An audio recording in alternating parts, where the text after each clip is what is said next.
So, ma'am, we're going live. Okay, sure.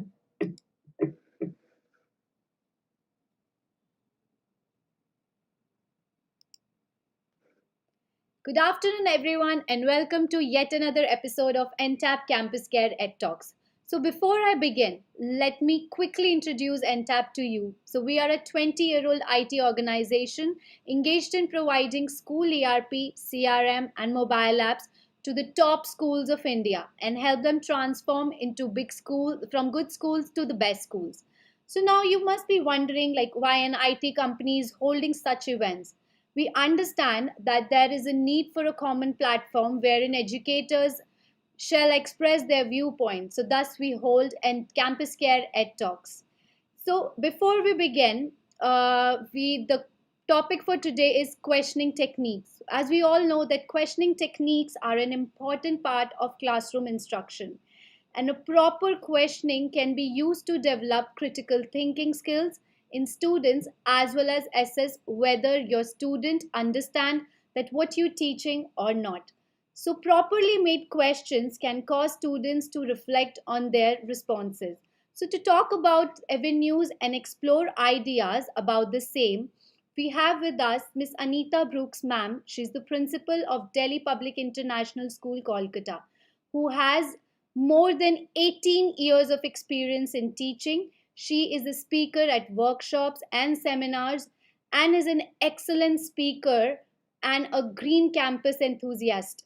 Anita ma'am has been engaged in several programs with underprivileged children and serves on several school committees and is much valued member for her input. So please welcome Anita Brook ma'am to Campus Care Ed Talks. Welcome ma'am. Thank you so much. It's a pleasure to be participating in this very, very important discussion. The topic is topical and important, and we need to understand the relevance of effective questioning. It's a very informal, friendly discussion that we are going to have, I guess. But on the very onset, I would like to thank NTAP for this opportunity. Thank you so much, ma'am. Thank you so much. So, ma'am, beginning the ed talks, I would like to ask you like, what is effective questioning and why is it important? Um, an effective question leads to an effective lesson. It is really as basic as that. And truly, it's one of the fundamental methods that teachers use to communicate with the students. An effective question leads to a very lively classroom, to discussions, and it also embraces all levels of students, which is why I've always felt that a good question is one of the most important and potent tools that a teacher has in their kit. uh, it's necessary for us to spend time creating the right question. There are workshops, there are seminars on how to create the right question. And I always suggest this to the younger teachers to speak to the senior teachers, from whom they can get the experience of actually understanding how to create that effective question. Um, what happens is that an effective question, which basically means the right kind of question, which will elicit the desired response to creating our learning outcomes. I don't want to sound technical because I know that this is a very friendly platform. But basically, I would like to say that the question must be framed in a manner where the child doesn't feel threatened. It gives all segments of the class an opportunity to participate in the class. If you give a closed ended question, for example, if you say, uh, is the sun bright? Yes, the sun is bright. But if you ask them, why is the sun bright? Then there is an opportunity, there is a space for the other children to also consider the reasons why the sun is bright. And all of us have learned about multiple intelligence. We have learned about all the importance of writing good lesson plans. But ultimately, in the classroom environment, when the teacher asks a question, it must open the a child's mind to critical thinking. Now, critical thinking is not just a phrase, it's something that we teachers aspire to. And how to draw that out is to give the children the space to think, to reason, to analyze, to explore, and then to explain. There should not be any fear or anxiety in the children. They should be allowed to speak to the teacher. Uh, a quality question will help students to connect those dots. It bridges the gaps between the teacher and the student, between that part of the classroom and this part.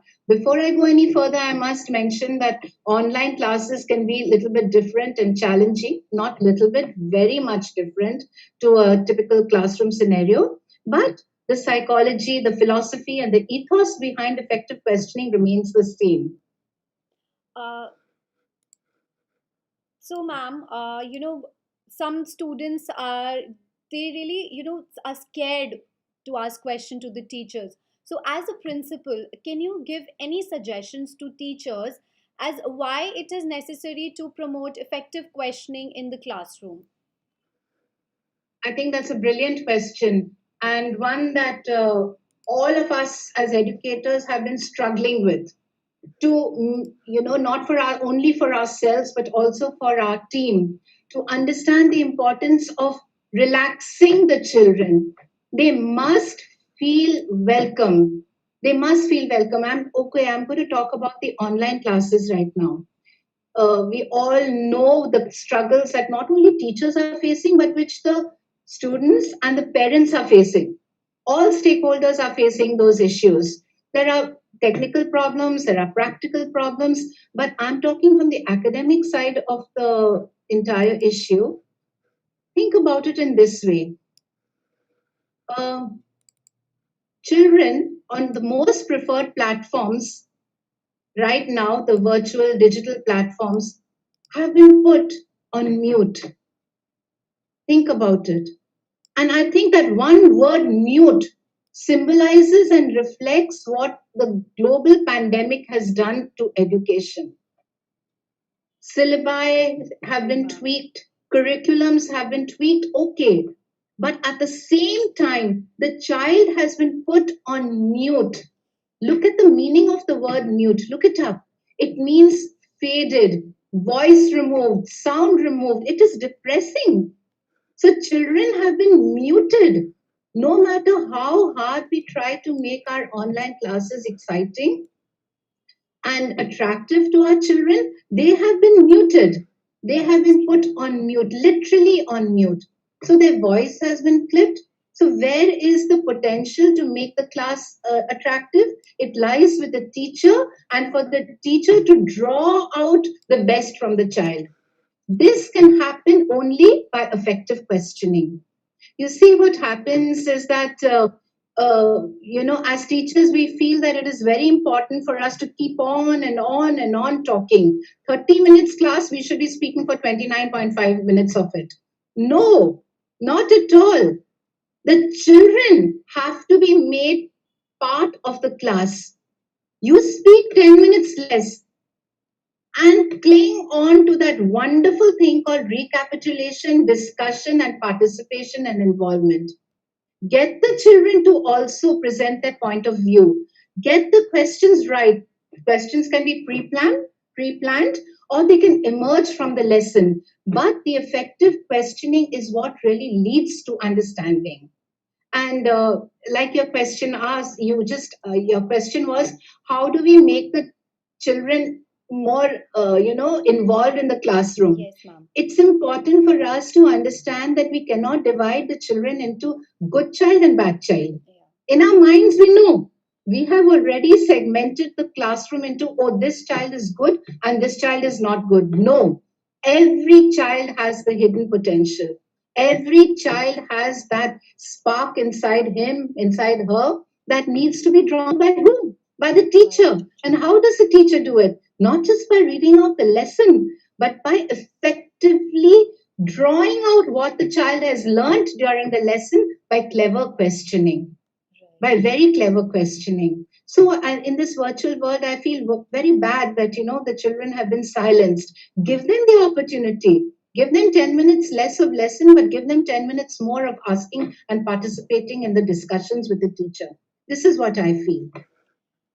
So, ma'am, as you just talked about the clever questioning, by encouraging children's wonder ears and recording the I wonder questions, so teachers can view those questions holistically and use them to develop lessons as well as the projects that will harness the curiosity in a child. So, any observations on this, ma'am? Can you just quickly repeat that question? Sure, ma'am, I'll do it. So, ma'am, you just talked about clever questioning. You were saying about clever questioning for the teachers. So, teacher, children wonder years and recording their I wonder questions. So, I wonder, ma'am, I wonder what if this has happened. So, teachers can view all these questions holistically and utilize them in the lessons and projects. So that will increase the curiosity in a child. So, what are your observations on this, ma'am? Right. So, who comes to mind immediately? Minnie. Minnie from Tagore's Kabuliwala. Yeah. Do you remember Yes, ma'am. how she asked a million questions? True, And ma'am. that made her one of the most enduring figures in literature. She constantly asked questions. There was no sense of inhibition, there was no sense of fear. There was this gentleman, a tall, imposing, strangely attired person, Yeah. but Minnie was not afraid. Why? Because he allowed her to question. He allowed her to ask 1,000 questions. Ask away, Minnie. So, this is what we as teachers must encourage in our classroom. Ask away, ask away. We are so blinded and we are so confined to the right answer syndrome that we fail to see what the child at the back is doing or the silent child is doing. We fail to see that. Allow them to ask. Don't worry about the answer, whether it is right or wrong. It is our duty and our responsibility to draw what is the desired answer. It is our duty to do that. What did Tom do on Sunday? Tom painted the fence on Sunday is the answer. But if we ask a question like, why did Tom paint the fence on Sunday? Every single child will have some input. True, ma'am. The crux of the matter is pulling in all the children into the discussion. That is the goal that we wish to achieve as teachers. I think it is so important. Like you mentioned, the Wonder Years, I think of a movie, I think it was Smallfoot or Shrek, I think it was Smallfoot, where, they say that, I wonder and I wonder, and it makes ma'am. the world wonderful. Wonderful, yes. As teachers, we need to celebrate childhood. We need to celebrate that. Shoving and pushing them with information in every lesson is not the goal. The goal is for them to feel that they have also participated and they are an important part of the class. That is the goal. The wonder years, like you so beautifully put it. So, let us try to give a bit of their wonder years back to them, especially in this muted society. The community development right now is at an all-time low. And we teachers who are really the frontline warriors have a huge, immense burden. It is up to us to solve this depression that is taking place. They can't go out to play. True. They cannot exercise their abundant energy. So what can we provide them? We can provide them brain gym. And how does brain gym work? It works with giving effective questions. Let them think, let them analyze, develop the critical thinking. Not just a jargon, not just a phrase, but really take time to create that question which is going to be, which is going to take the child's lesson forward. True, ma'am. That is true. And, ma'am, to talk about this, effective questioning is not only to elicit the student's attention, but also it stimulates students' critical literacy. So, what other benefits do you find, ma'am, in this? See, effective questioning, number one, bridges the gap between the teacher and the student. Just asking the students, have you understood, is not a question. That is so not a question. Have you understood is not a question. Except for maybe 15% of the class, the rest are going to remain silent even if they have not understood. So it provides a good question, provides a clear picture to the teacher about the learning goals that he or she has set in their lesson plan. As I said, some of the questions can be pre-planned and some can emerge. Yeah. And you'll be surprised at the amount of information about your students that is drawn out during effective questioning. You know, we already have a pre-notion about students. We've decided he's good, she's good, he's good in maths, she's good in science, he's good in English, he's good in Bengali. And we'll be amazed that just a pen and paper examination does not yield the desired result. Talk and talk, chalk and talk constantly does not activate the child's brain cells. It does not encourage them to think, to analyze, for critical thinking, like you just mentioned. So give them the options, give them the choices, allow them to think. Just getting marks in your report card is not what education is about. That is just, they're just numbers. And especially in post-COVID world, those numbers are not going to help a child achieve several of their goals, which are now emerging as the new goals which we need to incorporate in our educational system, which I must say, which the NEP, the new education policy, has taken care of. You know, they have provided multiple learning pathways for the child, not restricted to the textbook. They have given them several options to pursue because we're understanding more and more the limitations of a textbook education. We've always known that to be true as far as theory was concerned. Now we are seeing it. So allow the child not to be afraid of what marks are going to be. Let the child, you know, we are obsessed. We are obsessed, not just us as teachers, but the parents, but all stakeholders with what the child brings home in the report card. That is not essential for the child's future, except maybe for the kind of job that the child is looking for when he grows up. But along with that, you require life skills. You require confidence. You require self-esteem. You require that power to be able to express your opinion, which is what the world will look for in post-COVID. That is what we as educators are really looking at, the post-COVID scenario. So it is a tremendous boost to self-esteem to the children who do not generally participate in the class discussions.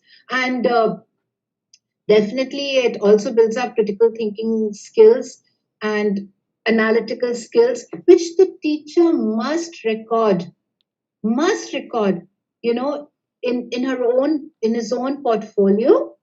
Keep it ready, keep it there as a ready reckoner. I know about this child. This child appreciates music, or this child appreciates poetry or color or numbers. That will provide you the way forward. Ma'am, there are some students who are really scared to ask question to their teachers. So how can we encourage them to ask the question? Or some students are really scared that, oh, what if I'll ask this question and my teacher is going to scold me? So how can we encourage them? And also, what suggestions would you give to the teachers, like not to tell them that why are you asking this irrelevant question? So the answer is in your question itself. Teachers need to be counseled into understanding that if you destroy the child's self-esteem, you have destroyed the child forever. You have destroyed the child forever. You cannot destroy a child's self-esteem. I have always been a believer in one thought, which I have repeated over and over again. Children do not really care how much you know if they know how much you care. Let me repeat that. Children do not really care how much you know, what degrees you have got, they are not the least bothered. But if they know you care for them, your battle is half won. So with the frustrations and struggles of teachers at the moment, we have to even then brace ourselves into providing that scaffolding for every single child, for that comfort zone. I am comfortable with my teacher. The teacher has to implement the multiple intelligence theory so that the lesson is not boring. Throw out all the boring stuff and link it to the interesting stuff. Throw out the boring stuff, by boring stuff, I mean like a monotonous voice, That is true. like an unattractive appearance, untidy appearance, I mean to say, something that the child is not attracted to. Let me take time to do that and allow the child to feel that, yes, I'm going to be happy in this teacher's presence, in this environment. It is essential that we counsel our teachers into understanding that there is nothing to be so afraid of. Doesn't matter if you haven't completed your syllabus or curriculum. Talk it over with your academic head. Explain it to him or her that I felt that this class needs a little more of communication. This class needs more of a one-to-one interaction, but do not let the child feel that he or she is asking an irrelevant question. There are no irrelevant questions, none. This world has no irrelevant questions. Had there been irrelevant questions, we would not have had an Edison or an Einstein or a Tagore, ever. Every question has value. So this is, I think, something that all of us as teachers need to just, ingrain it in our own thoughts. There are no irrelevant questions. Ask away. Ask away. We will help you to draw out the answer through gentle monitoring, through probing questions, and you'll find in unexpected ways children will come out and emerge with the solution. Ma'am, one question that I would like to ask. There have been a lot of time when parents ask us that how to choose a good school. So, ma'am, what are your opinions on choosing a good school? Like, what parameters do you follow? Um, a good school is divided into, the administrative part and the academic part. As far as I'm concerned, the academic part has always won over the administrative part or even the infrastructure. By talking about administration, I include infrastructure in it. A school is not built up of bricks and mortar. No organization is ever built up of bricks and mortar. It's built up of people, of flesh and blood. That is what a school is built up of.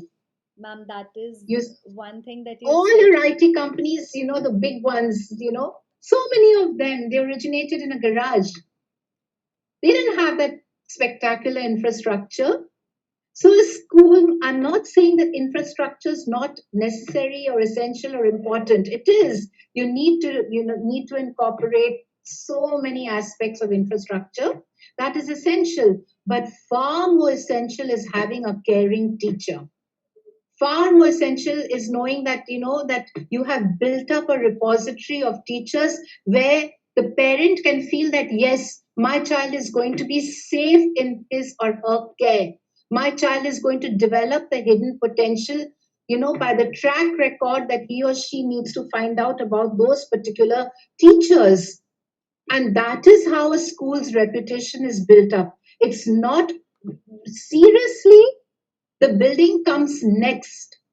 Number one is, who are the people who are associated with that school? And parents need to find out the track record that, will my child grow? Will they help the child to pull out their hidden potential, their hidden talents, to make them blossom under their care? Not just, again, not numbers on the report card, but genuinely a holistic development. That is something that parents need to understand, not to just see the frills and the fancy lights and the fancy swimming pool. No, you find the team, the winning team, that will take you forward, that will build up your child's self-esteem, confidence, and take him forward in a world that is fraught with challenges. It is so loaded with challenges right now. We are worried. But again, as I said, the new educational policy has taken stock of this situation and has given us multiple avenues to generate children's, progress. Yes, ma'am. Ma'am, we have a question from YouTube to you from Naresh Mohanty. And he's asking, ma'am, my question. Ma'am, my question is that how can a student adopt himself in a new school in this pandemic situation? And how can a student feel free to ask questions and interact with the teacher and the class? Right. So this is such an interesting and very important question, Naresh ji. Not just, I'm very happy that you asked this question because we are facing this in the real world in real time. New admissions do not feel confident because they haven't felt the touch of the teacher. They haven't felt the closeness of the teacher. That wonderful connect with the teacher hasn't been possible in this 1 year. So we have to even more so give the school team, the teachers, the liberty to connect and to associate with the child. The child must have one on one conversations with the teacher. It is essential that the parents and the teachers understand this. To build up that relationship is vital. More than learning arithmetic or reading or writing, the child needs to feel comfortable first and foremost. And this can only be achieved in a loving atmosphere and environment. And I mean this genuinely. I really mean this genuinely. And the parent needs to talk to the principal, to the leadership of the school and find out the path that would suit that child to become comfortable. We may not know certain aspects of the child's background. Share it with the teacher, share it with the school counselor. Allow them to draw a plan that will take the child's progress forward. Allow it to happen. Sooner or later, you will understand how, when the portfolio builds up, we will know exactly what the child likes and what the child does is not very fond of. But communication is the key word here. Communicate, communicate, communicate, and you have to never ever say anything detrimental about the school in front of the child, ever. You may have your issues, you may have your concerns, but never say it in front of the child. Yes. You always speak good of the teacher and the school in front of the child so that the child builds up that sense of love for the school. And I think that always works. If a child loves his or her school, you're through. You're through for the next 12 years. Ma'am, that is very correct. That you should never mention anything against the school and the teacher in front of a child. And ma'am, so before closing the webinar, any message for the students and teachers? Yes, definitely. Like the last question which I answered is really the crux of education. Yes, ma'am. Teachers need to love their children, and you will see that the pandemic has really proved beyond a shadow of a doubt that teachers love their children so much, to the extent where half the night they're busy making videos or making their lessons. Senior teachers have learned digital technology to embrace their new lesson plans. Teachers who had done their training 15 years ago, 20 years ago, have embraced the new normal just so that their children are getting the best of both worlds. And so it is my message to aspiring teachers, to the teachers who are teaching out there, myself, that let us continue forward and let us build up the relationship. Let us remove communication gaps, because a communication gap is the worst possible thing that could happen, especially in these times. Let us unmute our children. I'm not saying we do it physically, that we push the unmute button on our screens. What I mean is that give the children a voice. Let them answer questions without fear of what the marks or what the repercussions will be. We are responsible for building up the children of, of the future. It's an immense responsibility. It's a huge responsibility. Let us embrace it and let us be passionate about how our interaction with the children is. Unless we create that sense of confidence in our children, they are not going to go anywhere. Only 20% of the children in your classroom are high academic achievers. All the other children, and that isn't even as important in this time. The other children need that scaffolding. They need that gentle, loving touch on a virtual platform. They need it. This is not just words, this comes from many, many years of experience. The child needs to be loved. Everything else is secondary. And you will find that, you will have a very happy, lively, energetic classroom, which you will want to attend over and over again with great enthusiasm. Ma'am, that is very true because, I've realized this thing that communication creates a positive atmosphere as well. Absolutely, yes. Yes, absolutely. Yes, ma'am. Thank you so much, ma'am. And thank you all for joining today's Ed Talk. And thank you so much, ma'am, for all the lovely insights that you have provided us today and for the communication and effective questioning. I hope every parent and the students, they are able to see all these things. And thank you so much, ma'am, for today's Ed Talk. It was a great pleasure. Thank you so much, everybody. Thank you, ma'am. Bye, ma'am. Bye.